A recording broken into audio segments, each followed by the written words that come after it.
दोस्तों, मैं कविता और कविता कॉन्सेप्ट क्लासेस में आपका स्वागत है। कल हमने पढ़ा था अक्षांश के बारे में अक्षांश क्या होती है उसके बारे में समझा था। आज हम समझेंगे देशांतर क्या होती है। तो अक्षांश रेखाओं के बारे में मैं थोड़ा सा ब्रीफ आपको करा दूं। अक्षांश जो रेखाएं होती थी वो आड़ी होती थी, ऐसे इस प्रकार काटी जाती थी। लेकिन जो देशांतर रेखाएं होती हैं ये है अपना ग्लोब, ये है उत्तरी ध्रुव और ये है दक्षिणी ध्रुव, यानी कि ये है नॉर्थ पोल और ये है साउथ पोल। ठीक है, समझते जाओ। ये है नॉर्थ पोल, ये है साउथ पोल। नॉर्थ पोल और साउथ पोल के बीच में एक रेखा खींची जाती है जो बिल्कुल होती है, ठीक है, जो बिल्कुल सीधी होती है। इसे हम क्या कहते हैं, इस रेखा को क्या कहते हैं, देशांतर।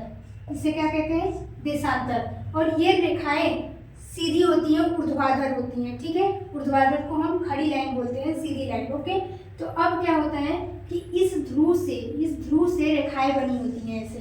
ठीक है, जब ये रेखाएं जो बनी होती हैं वो दोनों साइड बनी होती हैं। ठीक है, इस साइड भी और इस साइड से, यानी कि एक ध्रुव से निकल के दूसरे ध्रुव पे ये रेखाएं क्या होती हैं, मिलती हैं। और ये दोनों रेखाएं मिलकर क्या करती हैं, ये दोनों रेखाएं मिलकर देशांतर का निर्माण करती हैं, यानी कि देशांतर रेखाएं बनती हैं, देशांतर रेखाएं। ठीक, तो ये दोनों रेखाएं जो होती हैं ये रेखाएं ऐसी कैसी होती हैं, ये रेखाएं काल्पनिक होती हैं, यानी कि इन रेखाओं को हम पूरे अपने आंखों से नहीं देख सकते हैं, लेकिन ये रेखाएं नीची होती हैं। ये क्या बताती हैं, ये हमें ये बताती हैं कि हमारी पृथ्वी की स्थिति किस प्रकार है। ठीक है, यानी कि पृथ्वी पर कौन सी चीज़ कहाँ पे किस प्रकार लोकेटेड है उसके बारे में हमें बताती है। अक्षांश और देशांतर दोनों रेखाओं का मतलब यही है। ठीक है, कि वो हमारे देश की स्थिति को बताती है, यानी कि पूरे संपूर्ण पृथ्वी को दर्शाती है। समझ में आया। फिर इसमें अब पूछा जाएगा कि कितने वृत्त बने होते हैं, यानी कि कितने देशांतर रेखाएं होती हैं। तो देखो, ये है पूर्व साइड, ये है पूर्व साइड और ये है पश्चिम साइड। ठीक है, ये है पश्चिम साइड। पूर्व साइड में 180 खींची जाती है रेखाएं और पश्चिम साइड में भी 180 रेखाएं खींची जाती हैं। टोटल 360 रेखाएं खींची जाती हैं। ठीक है, और एक वृत्त, एक गोला भी 360 डिग्री पे बनता है। कितने डिग्री पे, 360 डिग्री पे। अब देखो बेटा, ये तो हमें समझ में आ गया कि ये रेखाएं कितनी खींची जाती हैं, देशांतर क्या होता है, इनके बारे में समझ लिया। अब हमसे कोई कभी पूछ ले कि ठीक है मैडम ये सब तो ठीक है, अब ये किस देश से गुजरता है, मतलब कि ये देशांतर जिस तरह हमने पढ़ा था अक्षांश में कोई ना कोई अक्षांश पे देश गुजरता था, उसी प्रकार देशांतर में भी कोई ना कोई देश गुजरेगा, ये तो जाहिर सी बात है। तो कौन सा देश है जो अक्षांश पे देशांतर पे गुजरता है, तो सबसे पहला आता है कि यूनाइटेड किंगडम। ठीक है, United kingdom, France, Africa, Burkina Faso, ऐसे करके बहुत सारे लगभग इस पे देश गुजरते हैं। ठीक है, अफ्रीका हो गया, यूनाइटेड किंगडम हो गया, फ्रांस हो गया, बुर्किना फासो हो गया, घाना हो गया, माली हो गया, ये सारा जो देश है, ये सारे देश से कौन सी रेखा गुजरती है, देशांतर रेखाएं। तो आई थिंक कि आपको ये टॉपिक एकदम अच्छे से क्लियर हो गया होगा। ठीक है, तो आप कभी भी, ये जरूरी नहीं है कि ये आपको इसलिए पढ़ना है कि एग्जाम में आ रहा है, आपको इसलिए भी जानना है कि हम तो इस पृथ्वी पर रहते हैं ना, अगर हम इस पृथ्वी पर रहते हैं तो कम से कम इस पृथ्वी के बारे में हमें नॉलेज होनी चाहिए। तो ये वीडियो सिर्फ उन लोगों के लिए नहीं है कि जो कहीं ना कहीं एग्जाम की तैयारी कर रहे हैं या पढ़ाई कर रहे हैं, उन्हीं के लिए। ये जो पढ़ाई छोड़ चुके हैं लेकिन पृथ्वी को समझना चाहते हैं, उनके लिए। ठीक है, तो आप हमारा सपोर्ट कीजिए, इस वीडियो को आगे देखते जाइए, आपका धीरे धीरे कॉन्सेप्ट एकदम अच्छे से क्लियर होता है। जीएमटी के बारे में, जीएमटी क्या होता है उसके बारे में बात करेंगे। सबसे पहले तो जीएमटी का फुल फॉर्म होता है ग्रीनविच मीन टाइम, यानी कि ये क्या होता है, मध्याह्न समय को दर्शाता है कि किस प्रकार ग्लोब में टाइम को दर्शाया गया है। यानी कि हमारी, अगर आसान भाषा में मैं बात करूं तो हमारी जो अर्थ है, पृथ्वी है, उस पर हर जगह अलग अलग टाइम होता है। जैसे कि इंडिया में कुछ अलग टाइम हो रहा है, तो हमारे पश्चिमी देश में कुछ अलग टाइम हो रहा है, इंडिया में ही कुछ पूर्वी देशों में, पूर्वी जो राज्य हैं उसमें अलग टाइम हो रहा है। तो अलग अलग जो टाइम होता है ना, टाइम लाइन जोन, उनको डिफाइन करता है जीएमटी। ठीक है, तो आज हम पढ़ेंगे जीएमटी के बारे में, और बहुत बेसिक और बहुत अच्छे तरीके से, ताकि आपको टाइम से लेके कभी कोई दिक्कत ना हो। ठीक है, टाइम को समझने में सबसे पहले देखो बेटा, जो टाइम लाइन होता है ना, GMT, Greenwich mean time. Okay, वो भी किस पे बना होता है, ग्लोब पे। जो भी चीजें बनी है ग्लोब ग्लोब पे बनी है। क्यों ग्लोब पे बनी है? क्योंकि ये एक तरह से अर्थ है, ठीक है, ये हमारी अर्थ है और अर्थ पे ही हम रहते हैं, पृथ्वी पे ही हम रहते हैं। तो जो भी इस तरह का काल्पनिक रेखा बना होगा या तो जो टाइम बना होगा, जो भी चीज़ें बनी होंगी वो जो किस पे बनी होंगी? ग्लोब पे बनी होंगी। ओके, तो ग्लोब पे समझते हैं। तो हमने आपको इसमें ही बताया कि ये सीधी लाइन खींची जाती है, वो होती है देशांतर, ठीक है। और देशांतर इस प्रकार होती है, ठीक है। अब देशांतर में क्यों इस प्रकार आपको फिर से क्यों बता रही हूँ? क्योंकि जो जीएमटी का टाइम लाइन है ना, वो टाइम लाइन जो है वो देशांतर पे ही दर्शाया गया है, ठीक है, देशांतर पे ही समझाया गया है, इसलिए इसको हम देशांतर पे समझते हैं। देखो, ये है नॉर्थ पोल, ये है साउथ पोल, ठीक है, ये तो हम जान गए हैं, हमेशा के लिए जान गए हैं। देखो बेटा, इसमें क्या होता है कि देशांतर रेखाओं पे टाइम लाइन गुजारी गई है। सबसे पहली जो टाइम लाइन देशांतर रेखा पे गुजारी गई थी, वो जो सीधी लाइन पे आ रही है, सीधी लाइन जो है देशांतर की, वो कौन से देश से गुजारी गई थी? कौन से देश से गुजारी गई थी? लंदन से। कौन से देश से? लंदन से। यानी कि जो ग्रीनविच टाइम है, जीएमटी है, वो सबसे सीधी जो लाइन पे देश आते हैं वो है लंदन, ठीक है, लंदन पे। तो लंदन में क्या होती है? 0 डिग्री होती है, ठीक है, इनको 0 डिग्री मान लो, इसको 0 डिग्री मान लीजिए, ठीक है, तो 0 डिग्री मान लीजिए। और इसमें क्या होता है कि एक पूरे अर्थ यानी कि एक पूरी पृथ्वी को चक्कर लगाने में 1 दिन का टाइम लगता है, 1 दिन का समय लगता है, ठीक है। और 1 दिन में कितने घंटे होते हैं? 24 घंटे होते हैं। और एक चक्कर को पूरा करने में, यानी कि इस जो ग्लोब है उसको एक चक्कर पृथ्वी का पूरा करने में 24 घंटे का टाइम लगता है, सूर्य का चक्कर पूरा करने में। तो इसमें क्या होता है कि जो ये ग्लोब है वो 360 डिग्री घूमता है। कितने डिग्री घूमता है? 360 डिग्री घूमता है। तो एक दिन में 360 डिग्री घूमता है, यानी कि 24 घंटे में, देखिए आप थोड़ा ये कैलकुलेशन है लेकिन दिमाग से समझेंगे तो समझ जाएंगे 1 मिनट में। ये है 24 घंटे, ठीक है, 24 घंटे में 360 डिग्री घूमा। तो हमने कहा कि एक दिन में कितना घूमेगा, ठीक है, एक दिन को ही हम 24 घंटे कहते हैं, ठीक है। तो एक दिन में कितना घूमेगा? तो एक दिन को डिवाइड करने के लिए 24 से हम क्या करते हैं?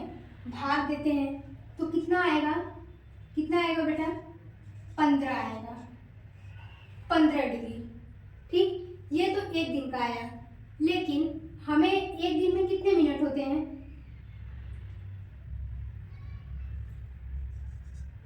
एक घंटे में कितने मिनट होते हैं?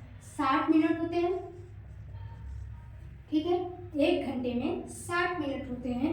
तो एक मिनट में हमें बताओ कि पृथ्वी कितना घुमा? तो एक मिनट में कितना घूमेगा? 60 बाई 15 डिग्री, ठीक है। एक घंटे में 60 मिनट होते हैं, तो एक मिनट में धरती कितनी बार चक्कर लगाएगी, मतलब कितनी बार? तो इसको कितनी बार में लगाएगी? 4 डिग्री, यानी कि वो 4 डिग्री घूमेगी। एक बार घूमेगी तो 4 डिग्री घूमेगी। किस प्रकार? देखो, अब इसको फिर से हम एकदम बढ़िया से समझते हैं कि जैसे देखो, ये है ग्रीनविच लाइन, ठीक है, ये है हमारे देशांतर, बीच में एकदम बीचों बीच लाइन है, ठीक है।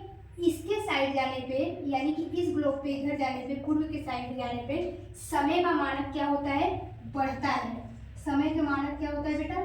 बढ़ता है। और इस साइड पे जाने पे, पश्चिम के साइड जाने पे समय का मानक क्या होता है? घटता है, ठीक है। यानी अगर यहाँ पे 7 बज रहा है तो यहाँ जब भी बजेगा 7 से ज़्यादा हो बजेगा। आप समझ रहे हो? 7 अगर यहाँ पे बीचों बीच में अगर 7 बज रहा है तो यहाँ से आगे जाने पे 7 से ज़्यादा ही टाइम होगा, कम नहीं होगा। आप समझ रहे हो?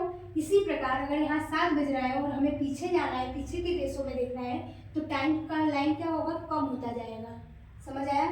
देखिए इसको किस प्रकार समझते हैं, इसको बोलते हैं जीएमटी टाइम लाइन, ठीक है, जीएमटी टाइम लाइन। तो टाइम लाइन को कैसे डिफाइन करते हैं? ये है हमारा बीच की लाइन, देशांतर रेखा। देशांतर रेखा पे 1 डिग्री, अगर ये ग्लोब 1 डिग्री जाती है तो उसमें कितना टाइम बचता है? टाइम होता है 4 डिग्री, ठीक है। यानी कि 1 डिग्री घुमा तो 1 डिग्री कितने के बराबर है? 4 डिग्री के। यानी कि अगर यहाँ 7 बज रहा होगा तो यहाँ 7:04 हो रहा होगा, यहाँ 7:08 हो रहा होगा, यहाँ 7:12 हो रहा होगा, यहाँ 7 इसी तरह 4 के मल्टीपल में रहेगा, ठीक है, 7:16 हो रहा होगा। आप समझ पाए। इसी प्रकार यहाँ पीछे जाने पे यहाँ 7 बज रहा है तो यहाँ 6:56 होता होगा, ठीक है। इस तरह से टाइम क्या होता है, डिवाइड होता है। तो इस तरह से हम ये भी समझ लिए कि जो हमारा जो देश है ना बेटा, उस पर सभी जगह पे सूर्य की किरणें ना तो बराबर पड़ती है ना तो समांतर पड़ती है, ठीक है। तो समांतर जब सूर्य की किरणें नहीं पड़ती तो उसी प्रकार टाइम लाइन भी अलग अलग होगा, कहीं जल्दी सुबह हो जाता होगा, कहीं लेट सुबह होता है। इस प्रकार इस टाइम लाइन को डिफाइन किया गया है, ठीक। तो आई थिंक आपको ये बात समझ में आ गई होगी कि टाइम लाइन किस तरह डिवाइड हुआ है, ठीक। तो इसी प्रकार देखो हम इंडिया में भी समझ लेते हैं। इंडिया में भी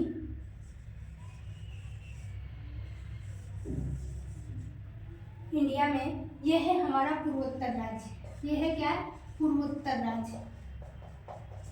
राज्य, ठीक है। पूर्वोत्तर राज्य 1 जनवरी 1906, ठीक है। पूर्वोत्तर, यह है हमारा पूर्वोत्तर राज्य। और उस समय जब हमारे देश में अंग्रेजों का राज्य चलता था, ठीक है, 1 जनवरी 1906 में जब अंग्रेजों का राज चलता था तो हमारे देश में क्या हुआ, टाइम लाइन को डिवाइड कर दिया गया, ठीक है। अंग्रेजों ने अपने समय के हिसाब से टाइम लाइन को डिवाइड कर दिया। तो टाइम लाइन को डिवाइड कर दिया तो उन्होंने क्या किया, एक मिर्जापुर